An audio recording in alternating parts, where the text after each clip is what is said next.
जय हिंद बच्चों। आज हम लोग क्लास 10 का केमिस्ट्री के चैप्टर 1 का हम लोग ऑब्जेक्टिव क्वेश्चन दें। हम लोग का चैप्टर 1 क्या हो तो केमिस्ट्री के चैप्टर 1 का आपका नाम होगा का रासायनिक अभिक्रियाएं एवं समीकरण, केमिकल रिएक्शन एंड एक्वेशन। हम लोग का चैप्टर का नाम है बाबू, जिसमें से हम लोग 35 ऑब्जेक्टिव क्वेश्चन लिए जो आपको एग्जाम में पूछा जाता है। तो इसमें से 35 क्वेश्चन ऐसा लिया है जो आपको एग्जाम में हर बार पूछा गया, वैसा ही क्वेश्चन लिया गया जो आपको एग्जाम में आए।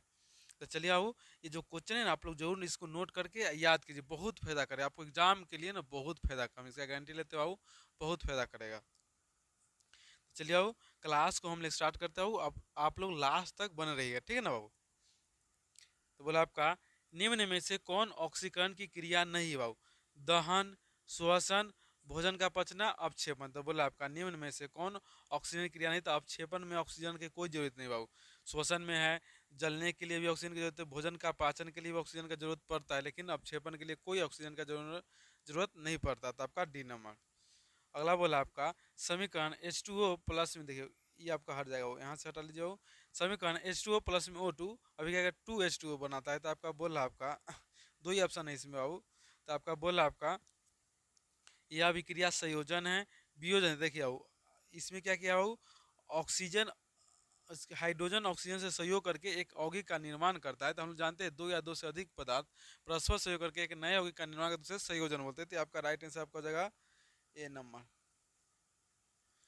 रासायनिक अभिक्रिया में भाग लेने वाले पदार्थ को कहा था अभिक्रिया उत्पादन, ए और बी दोनों, इनमें से कोई ना हो। तो आप लोग याद रखना है बाबू कि रासायनिक अभिक्रिया में भाग लेने वाले पदार्थ को कहा जाता है आपका अभिकारक। क्या कहता है, अभिक्रियक लिखे ना आपको, इसको क्या है अभिकारक लिखा कहते हैं, अभिकारक। इसको कर सकते हैं आप लोग अभिक्रियक, इसको आपके लिए अभिकारक क्या कर लीजिए अभिकारक, ठीक है ना वो ये वाला। ये ना होता आपका होगा राइट आंसर अभिकारक। बोला है मैग्नीशियम, क्या हो मैग्नीशियम ऑक्सीजन के साथ सहयोग करके क्या होता है magnesium carbonate, magnesium oxide, magnesium sulphate, magnesium chloride. तो हम लोग जानते हैं बाबू मैग्नीशियम के साथ ऑक्सीजन अभिक्रिया करके मैग्नीशियम ऑक्साइड बनेगा, मैग्नीशियम ऑक्साइड बनेगा, यानी कि राइट आंसर आप लोग का बी। नेक्स्ट बोला आपका शोषण कैसी रसायन था, उष्मा शोषी है, उष्मा क्षेपी है, उपचयन है, अपचयन। तो हम लोग जानते हैं शोषण आपका उष्मा क्षेपी अभिक्रिया, क्या आपका उष्मा क्षेपी अभिक्रिया है। नेक्स्ट क्वेश्चन बोला आपका कि दूध से दही बनना कैसा परिवर्तन था, भौतिक परिवर्तन है, भौतिक एवं रासायनिक दोनों है। रासायनिक परिवर्तन कोई नहीं था। आपका याद रखिएगा दूध से दही बन जाता है और फिर हम दही से दूध को नहीं प्राप्त कर सकते, इसको बोलते हैं रासायनिक अभिक्रिया। मतलब जो चीज़ एक बार चेंज हो जाए वो पुनः वापस नहीं लाया जा सकता, उसी को बोलते हैं रासायनिक अभिक्रिया। बोला क्या कॉपर आयरन से अधिक क्रियाशील है? नहीं, हाँ, कम क्रियाशील है, कोई नहीं। तो याद है क्या कॉपर आयरन से अधिक क्रियाशील तत्व है, तो याद है कॉपर आयरन से अधिक क्रियाशील नहीं है, यानी कि नहीं हुआ। राइट आंसर क्या होगा, नहीं बाबू। क्या मानिए आप लोग, राइट आंसर आप लोग का बाबू नहीं। आगे बढ़ते हम लोग बाबू। बोला आपका समीकरण CaCO3S उष्मा CaOS प्लस में CO2 किस प्रकार का समीकरण है? तो वियोजन है, संयोजन है, उभयगामी है, प्रतिस्थापन है। क्या हो बोला है कि समीकरण CaCO3S उष्मा CaO प्लस में CO2 किस प्रकार का समीकरण है? तो याद रखिएगा आपका होगा वियोजन, संयोजन, उभयगामी, प्रतिस्थापन। तो या कि एक बड़े हो कि ना दो गो में टूट गया था, आपका टूटना यानी कि वियोजन। कहाँ गया हो ए नंबर इसका भी।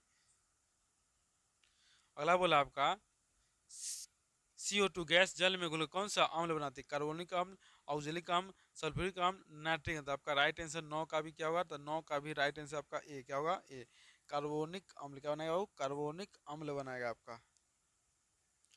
बोला है आपका नेक्स्ट है आपका वो अभिक्रिया CuO, क्या आपका CuO प्लस में H2 अभिक्रिया करके Cu प्लस में H2O किस प्रकार की अभिक्रिया है?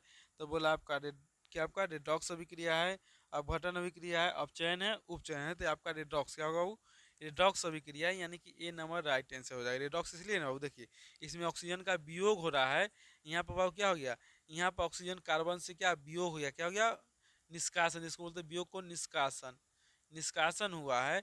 लेकिन यहाँ पर देखिए हाइड्रोजन क्या कर लिया, सहयोग कर लिया, क्या कर लिया सहयोग कर लिया। तो हाइड्रोजन का सहयोग भी हुआ है, वियोग भी हुआ है, तो दोनों अभिक्रिया हुआ है साथ साथ, इसलिए आपका हो जाएगा वो रेडॉक्स अभिक्रिया। अभिक्रिया आपका नेक्स्ट अभिक्रिया है CaO प्लस में H2O Ca bracket OH2 hall किस प्रकार की अभिक्रिया है? तो आपका संयोजन हो जाएगा, वियोजन, संयोजन, योगशील, प्रतिस्थापन। ये आपका क्या इजी हाउ हो जाएगा आपका संयोजन। अगला बोला आपका प्रतिक्रिया H2 प्लस Cl2 2H प्रदर्शित करता है उपचयन का, वियोजन को, अपचयन का, संयोजन को। तो इसमें बाबू H2Cl2 अभिक्रिया करके संयोजन अभिक्रिया क्या बनाया आपका संयोजन अभिक्रिया का निर्माण किया है। इसको आप लोग अच्छी तरह से याद रखें, ठीक है ना बाबू। बोला है निम्न में कौन संतुलित समीकरण नहीं बाबू? Fe plus Cl2 FeCl2 Mg plus CuSO4 MgCSO4 plus में Cu NaOH प्लस में Cl NaCl plus H2O Zn plus में ZnS। देखिए बाबू बोला कि निम्न में से कौन संतुलित समीकरण नहीं है बाबू? तो देखिए आपका दोनों पट्टी बराबर, इधर भी एगो जेड इधर भी एगो एस एगो एस आपका बराबर है, तो आपका संतुलित हो गया। एन एगो Na एगो है Na एगो है Cl एगो Cl एगो है H एक एक दो एक H2 हो जाएगा, O हो जाएगा आपका, ये भी संतुलित है। ऊपर देखिए यहाँ दो यहाँ एक यहाँ दो यहाँ तीन, तो आपका राइट आंसर ऊपर से भले चेक कर दे तो आपका जल्दी मिलता है ये नंबर।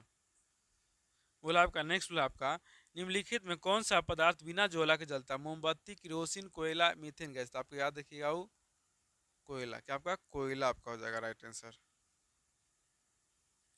सही। शरीर में भोजन का पचना किस प्रकार की अभिक्रिया है? तो आपका होगा अपकरण है, ऑक्सीकरण है, उष्माक्षेपी है, वैद्युत। तो याद रखिएगा उष्माक्षेपी अभिक्रिया, तो याद रखिएगा इसका राइट आंसर सी होगा उष्माक्षेपी।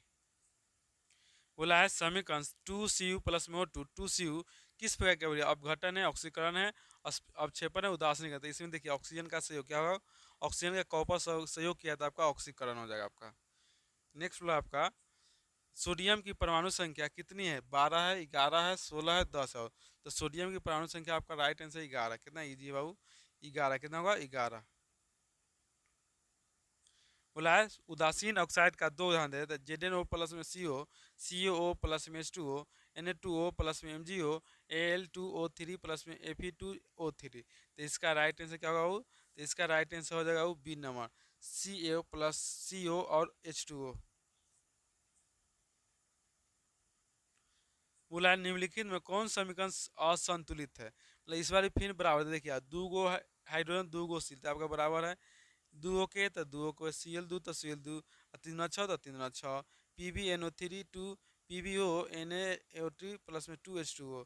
इसमें राइट आंसर का क्या हुआ? तो राइट आंसर देखिए ये तभी संतुलित है बाबू, ये भी संतुलित है आपका दो दूना चार, दो दूना चार, दो तो दो, तो आपका राइट आंसर पी होगा। क्या Pb आपका एक तो Pb एक, देखिए ओ तीन दूना छः, ओ ए दो और दो चार एक पाँच गो ओ है, तो याद रखना आपका संतुलित नहीं है आपका ये। निम्न में से कौन ऑक्सीकारक है? H2CO H2SO2। तो आपका ऑक्सीकारक पूछा है, तो राइट आंसर 20 का क्या हो? तो निम्न में से कौन ऑक्सीकारक है? तो इसका राइट आंसर हो जाएगा डी नंबर। क्या आपका होगा? D number. निम्न में से कौन ऑक्सीकारक है? ठीक ना हो? बोला आपका निम्न में कौन अपकारक नहीं है बाबू? बोला आपका H2CO O2 H2S। तो आपका होगा right answer A C number होगा। आगे बढ़ते हम लोग बाबू 22 नंबर में आगे हम लोग। अगला बोला आपका निम्नलिखित में कौन सा उत्पाद लेड नाइट्रेट को गर्म करने पर प्राप्त होता है? O2 NO2 NO2 प्लस और N2 NO2 और O2। तो इसका बोला निम्नलिखित में कौन सा उत्पाद लेड नाइट्रेट को गर्म करने पर प्राप्त होता है? तो उसका आपका राइट आंसर हो जाएगा वो NO2O2 आपका डी नंबर। सिल्वर क्लोराइड का रंग कैसा होता है? काला होता है, पीला होता है, हरा होता है, श्वेत होता है। सिल्वर क्लोराइड जब पूछे ना हो, क्लोराइड तो हरा होता है, सिल्वर क्लोराइड का रंग कैसा होता है? हरा होता है, यानी कि सॉरी गलत हुआ, श्वेत होता है। क्या हो मिस्टेक हो गया, वो श्वेत होता है। बोला सिल्वर आयोडाइड का रंग क्या हो? सिल्वर आयोडाइड का रंग कैसा होता है? श्वेत होता है, पीला होता है, लाल होता है, हरा होता है। सिल्वर आयोडाइड का रंग कैसा होता है? इसमें आपका हो जाएगा पीला। सिल्वर आयोडाइड का रंग कैसा होता है? पीला होता है। क्या होगा? पीला। ठीक है ना बाबू? बोला आपका Fe2O3 2Al प्लस में Al2O3 प्लस में 2Fe ऊपर दी गई अभिक्रिया किस प्रकार है? संयोजन अभिक्रिया है, द्विविस्थापन अभिक्रिया है, वियोजन अभिक्रिया है, विस्थापन होता है। देखिए ये आपका क्या, एल्युमिनियम इसको विस्थापित कर दिया है, तो आपका Fe को विस्थापित किया है बाबू आयरन को, तो आपका हो जाएगा वो विस्थापन अभिक्रिया। कौन अभिक्रिया हो, विस्थापन अभिक्रिया। आपका 26 नंबर, साग सब्जियों का विघटित होकर कंपोस्ट बनना किस प्रकार की अभिक्रिया है। उष्माशोषी है, उष्माक्षेपी है, उभयगामी है, प्रति कथी प्रति विस्थापन। तो आपका राइट आंसर होगा बी नंबर, उष्माक्षेपी। अगला बोला है लौंग तेल किस प्रकार का सूचक, प्राकृतिक है, संश्लित है, गंधक है, इनमें से कोई नहीं। तो आपका लौंग तेल किस प्रकार का सूचक है, तो आपका राइट आंसर क्या होगा वो, तो गंधक यानी कि गंधीय भी इसको बोलते हैं, ठीक है ना बाबू। बोला है उपचयन वह प्रक्रिया है जिसमें ऑक्सीजन का योग होता है, हाइड्रोजन का वियोग होता है, इलेक्ट्रॉन का त्याग होता है, सभी। तो याद रखिए आओ, आपका सभी का ऑक्सीजन वह प्रक्रिया है जिसमें ऑक्सीजन का योग तक होता है, हाइड्रोजन को निकाल देता है, इलेक्ट्रॉन का त्याग भी होता है। तो ये आपका राइट आंसर हो जाएगा, ठीक है ना बाबू। बोला है रासायनिक अभिक्रिया के दौरान किसी पदार्थ में ऑक्सीजन का ह्रास क्या कहलाता है, मतलब कि रासायनिक अभिक्रिया के दौरान किसी पदार्थ से ऑक्सीजन को हम लोग निकाल देते हैं तो आपका कहलाता है अपचयन, यानी कि अपकरण अभिक्रिया होता है। तो उपचयन, अपचयन, संचालन, इनमें से आपका हो जाएगा अपचयन अभिक्रिया। निम्नांकित में कौन सा युग्म एकल विस्थापन अभिक्रिया प्रदर्शित करता है बाबू। निम्नांकित में कौन सा युग्म एकल विस्थापन अभिक्रिया प्रदर्शित करता है। एकल विस्थापन मतलब एगो तत्व को विस्थापित करेगा। तो देखिए बाबू यहाँ पर होगा NaCl, कॉपर है आपका, FeO4 है, Ag है, तो आपका हो जाएगा इतर। सिल्वर तो इसको विस्थापित कर नहीं सकता है, तो Ag कॉपर तो इसको विस्थापित कर सकता है। देखिए ये आपका कॉपर सोडियम से कमजोर है, सिल्वर आयरन से कमजोर, लेकिन कॉपर किससे बाबू, कॉपर आपका जो है ना बाबू, कॉपर इससे किससे मजबूत है बाबू, सिल्वर से मजबूत है। और बना अधिक अभिक्रियाशील है या क्रियाशील तत्व है, ठीक है ना बाबू। आगे बोला है नीचे दी गई अभिक्रियाओं के संबंध में कौन सा कथन सत्य है बाबू। तो बोला आपका ZnO प्लस में C क्या आपका बनाया, ओ नो क्या हो जाता है,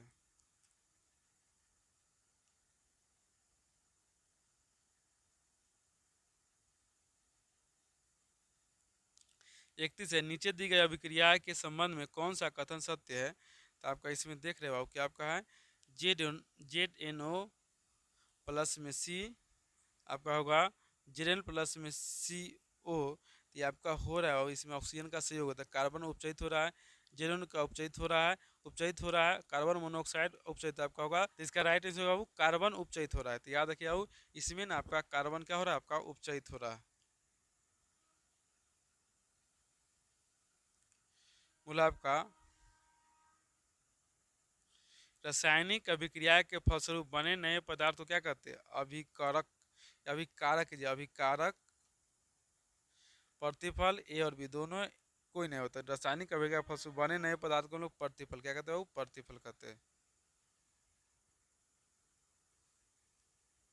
सोना का परमाणु संख्या कितना होता है, 43, 47, 77, 79। तो आपको पता है सोना का परमाणु संख्या 79 यानी कि 89, वह क्या 79 होता है, क्या होता है 79 होता है आपका। सिल्वर का संकेत क्या होता है, Pb होता है, Au होता है, Ag होता है, Fe होता है। सिल्वर का संकेत होता है Ag, क्या होता है Ag, कौन जी बाबू, Ag। आयरन का परमाणु संख्या कितना है, 22, 46, 26, 43। तो बोला आपका कि आयरन का परमाणु संख्या था, तो आयरन का परमाणु संख्या 26 कितना हो, 26 होता है। तो आपका बाबू 35 क्वेश्चन चैप्टर 1 का जो भी मोस्ट इंपॉर्टेंट क्वेश्चन था वो खत्म हो गया बाबू। तो चलिए बाबू, जो बच्चे क्लास में नहीं हुआ बाबू तो क्या कीजिए बाबू, क्लास को लाइक कीजिए और चैनल को सब्सक्राइब कर बेल आइकन दबा लें। क्या है कि आपको जो भी अच्छे अच्छे वीडियो और इंपॉर्टेंट वीडियो आपको एग्जाम के लिए डालेंगे वो आप क्या कीजिए, वहाँ से आप क्वेश्चन को देख सकते हैं, पढ़ सकते हैं और समझ सकते हैं, याद कर सकते हैं। जो भी तरीके आप कर सके अच्छा जाके एग्जाम में नंबर ला सकते हैं। तो चलिए बाबू, जो भी बच्चे नए चैनल तो नए चैनल को सब्सक्राइब करके बेल आइकन दबा लीजिए। चलिए बाबू, सभी बच्चों को बहुत बहुत धन्यवाद, और शेयर करना आप लोग ना भूलें, ठीक है ना। चलिए ऑल द बेस्ट बाबू, रखते हैं क्लास को।